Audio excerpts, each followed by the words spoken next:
সুপ্রভাত সবাইকে, welcome to my YouTube channel. এখন বাজছে 9:45। আমি এসেছি ছাদে।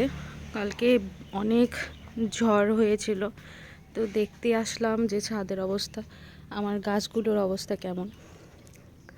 কালকে আমার বাবা কিছু সবজির চারা লাগিয়েছিল, সেগুলো দেখতে আসলাম।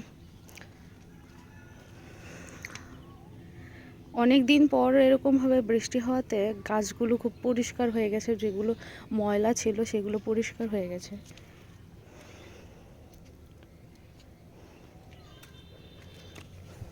তো আমাদের পেয়ারা গাছ, এটাতে এবার অনেক ফুল এসেছে।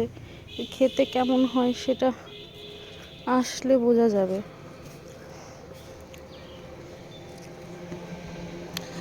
এই থানকুনিগুলো আমি একটা গাছ লাগিয়েছিলাম, সেটা থেকে অনেকগুলো গাছ এসেছে। সুন্দর, খুব কাজের একটা জিনিস। এই যেগুলো কালকে লাগিয়েছে বাবা, এই যে একটা, এই যে এখানে, এই যে এখানে, এটা আমার পদ্মপুকুরটা খুব সুন্দর হয়েছিল, বাট ইদানিং আমার শত্রু ইঁদুর এসে সব গাছ পাতাগুলো সব শেষ করে ফেলতেছে।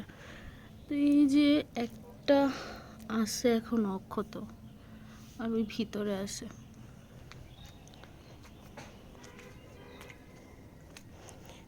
পুরো ছাদটা জলে ভরা। আর এই যে এখানে আরেকটা গাছ, এখানে আরেকটা গাছ, ওখানে আরেকটা গাছ।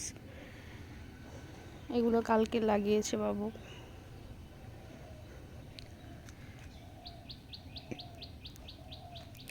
আমি সচরাচর ব্লগ করি না, আমার ব্লগ করাটা কমফোর্টেবল মনে হয় না।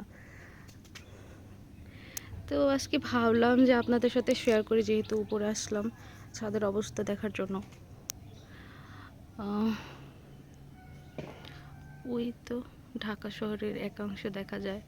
আমাদের এইটার উপরে উঠলে পুরোপুরি ভালো মতো দেখা যায় যে আসলে কতটা সুন্দর। উপরে ওঠা হয় না, বাবু মানা করে উপরে উঠতে। এটা হচ্ছে আমাদের স্থলপদ্ম গাছ। এখানে আর 3-4 দিন পর ফুল ফুটবে, তারপর আপনাদের সাথে শেয়ার করব। সবাই ভালো থাকবেন, সুস্থ থাকবেন, আর আমাকে সাপোর্ট করবেন, লাইক, কমেন্ট অ্যান্ড শেয়ার করবেন। সবাইকে নমস্কার, শুভ সকাল।